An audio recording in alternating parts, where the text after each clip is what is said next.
네, 어제 시간 내주셔서 감사합니다. 아, 예, 불러줘서 고맙습니다. 네. 제가 보니까 유튜브 채널을 또 새로 개설하셨더라고요. 아, 난 유튜브가 네네. 이렇게 세상에 영향을 주는 줄 꿈에도 몰랐어요. 코로나 때문에 이제 너무 많은 그 불편함이나 희생자들이 많이 따라서 잘 알아봐서 정리를 해서 대중들한테 알려야 되겠다. 그러고 나니까 제가 명색이 200만 뷰를 찍었어요. 그리고 이제 그 코로나에 대한 정부의 그 약간 억압적인 정책들, 강압적인 정책들이 바뀌더라고요. 그래서 아, 이게 언론기관이구나라는 걸 처음 알았어요, 그때. 혹시 그러면 그때 이제 백신에 대해서 지적했던 내용을 뭐 간단하게만 좀 지금 얘기해 방송하면 주시면. 여기 저기 샘 채널이 폭파될 거예요.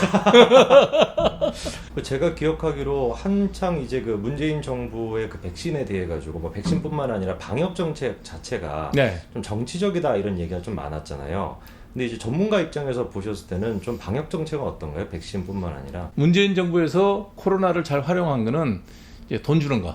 여러분들 노시느라고 고생이 많으셨습니다. 그리고 월급 다 받는 은행원, 월급 다 받는 선생님, 월급 다 받고 있는 공무원.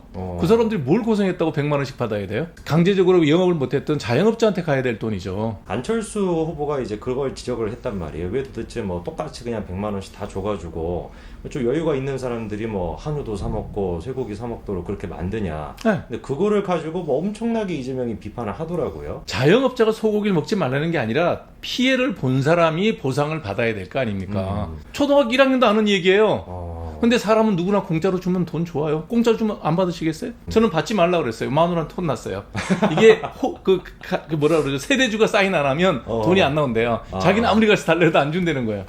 그래서 하시는 얘기가 다 제가 듣기에는 그냥 상식적인 수준의 얘기인데 네. 그래서 제가 기억에 나는 게 지난번에 또 공동선대위원장 맡으셨다가 네. 뭐 내려놓게 되셨는데 7년 전인가 8년 전에 인터뷰한 내용이에요. 남자라 하더라도 한정된 공간에 갇혀서 규율이 엄격한 공간에서 견뎌낼 수 있는 사람은 평균 60% 정도밖에 안 돼요. 군인이라는 게 쉽지가 않아요. 그래서 60% 아무리 많이 하더라도 70%는 넘기지 않는 것이 건강하고 강건한 군대 조직을 유지하는데 좋다라는 게 일반적인 통계예요. 그럼 이런 발언들이 그때 막 이렇게 막 엄청 논란이 돼가지고 그때 하던 방송 다 잘리고 7년 전에. 솔직히 그런 발언들을 당시 이제 뭐 보수 좀 당에서 약간 좀 백업이라고 해야 되나 어차피 공동선대위원장으로 모신 분인데 지원이나 뭐 방어 같은 전혀 게 없죠. 보수는 비겁하다니까요. 이번 선거 이긴 게 정말 천운이에요. 이번 보수가 대선. 잘해서 이긴 게 아니에요. 이번도 상대가 워낙 죽을 쓰니까 이긴 거지. 보수는 투쟁심이 없어요. 기본적으로. 저는 지금도 그 가장 훌륭한 문장을 꼽아라. 내가 손주한테 손주는 뭐 가르쳐줄 문장 하나를 꼽으라 그러면 국민교육헌장의 가운데 짱이에요. 개인의 윤리에 관한 얘기인데 거기는 공부는 어떻게 해야 된다. 몸 관리는 어떻게 해야 된다. 그 다음에 사회생활을 어떻게 해야 된다는 기본적인 윤리인데 그건 명문이라고 생각해요. 그 중에서 이제 대표적으로 공부는 어떻게 해야 되냐. 배우고 때로 익히며 해요. 우리는 배우기만 해. 익히지는 안 해. 휴지를 아무데나 버리지 말라고 배웠는데 휴지는 아무데나 버려요. 그 다음에 타고난 저마다의 소질을 개발하고 해요. 아무나 공부한다고 공부도 잘하고 아무나 체육한다고 다 운동선수 되는 거 아니잖아. 근데 우리는 지금 전부 다 그냥 학원에다 집어넣고 국영수만 몰아넣어. 근데 이게 흔히 저희가 생각하기에 이제 교육을 지금 주도하고 있는 좀 단체가 있다고 보면 정교조를 항상 저희가 얘기를 하는데 원장님 보시기에 정교조가 지금 추진하고 있는 교육 방식이나 이런 건 좀 어떻게 보시나요? 한마디로 얘기하면 미친 짓이죠. 기본적으로 아이들을 공부를 시킨다는 개념이 없어요. 학교는 공부시키는 데잖아요. 밥을 먹이려고 하죠 계속. 밥은 알아서 먹잖아요. 그건 안 가르쳐도 잘 먹어요. 그렇죠. 네. 네. 최소한 학교에서 단체로 급식하겠다 그러면 먹고 살 만한 사람들이 지 새끼 밥 먹이는데 밥값은 내고 먹여야 될 거 아니에요. 진짜 공짜를 한다 그러면 받는 사람은 다 좋은 거예요. 돈은 누가 낼 거냐고요. 35%는 세금 한 푼도 안 내요. 소득세를. 세금 한 푼도 안 내고 돈이 지원이 돼서 떨어져요.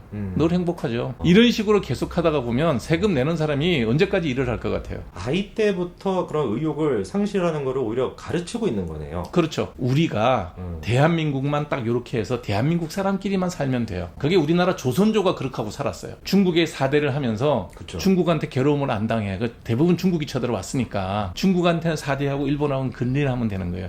가까이니까 친하게만 지내고 우리끼리 뭉쳐 살았어요. 상업을 억제를 해요. 왜? 왔다 갔다 하면 내가 정치하기 힘들어. 국민이 우매해야 유교 사상에 딱 묶어놓고 거기서 공자왈 명자를 어른 모시고 농사 짓고 딱 거기서 묶여 있어야 돼. 그래야 통제하기가 쉽잖아요. 그쵸. 북한처럼. 유교 정신에 우리나라에 항상 보면 사농공상이었어요. 음. 계급 서열이야. 그렇죠. 예, 선비가 최위에 있고 농사 짓는 사람이 그 다음이고 그나마 공인들도 그 밑에 있고 장사치는 맨 아래쪽에 더 뒀어요. 그럼 이 나라 뭐가 되겠어요? 그래서 망한 거예요. 500년 하고. 참 이게 안타까운 게 지금 얘기해 주시는 조선 사회의 어떤 그 구한말 모습이 지금 21세기도 이어지고 있는 것 같아가지고 답답하죠. 이거를 좀 바꾸려면은 교육이 바뀌어야 될 것 같은데 아이들이 결국에는 나중에 투표를 하는 거고 시민이 되는 거기 때문에 그렇죠. 올바른 시민이 될 수 있는 올바른 교육을 하는 게 되게 중요하다고 보는데 안타깝게도 계속해가지고 정교조에서 이거를 장악을 하고 있는 느낌이 있거든요. 그건 이제 보수가 분열되고 보수가 비겁하니까 그런 거예요. 13개 중에서 단일화된 지역이 7개예요. 어떻게 이기겠어요? 여기는 40%만 얻으면 이기는 거예요. 그러면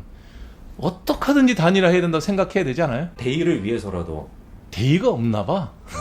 아, 이해가 안 가.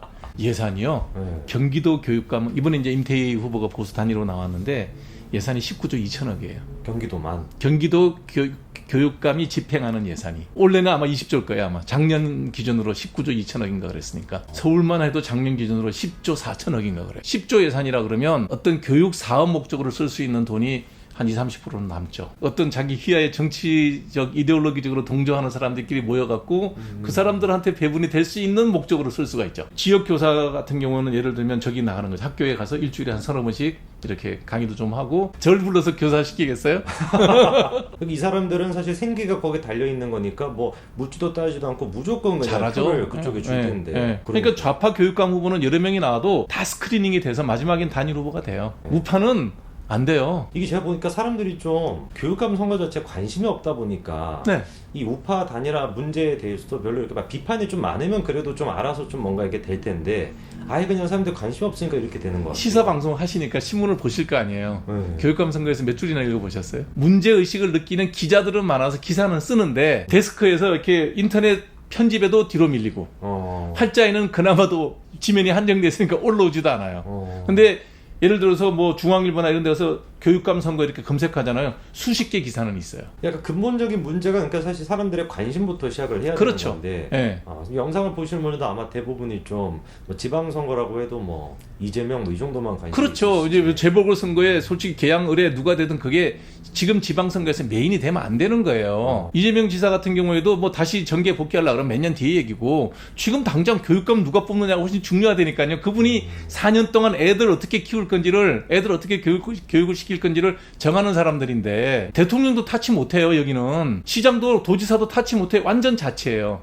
이 선거 기준이 어떻게 돼 있냐 그러면 정당은 전혀 관여 못하게 돼 있어요. 교육감 선거 그쪽에 모든 정당은 관여하지 못하고 어떤 정당 소속원도 뭐 지지의사도 못 밝혀요.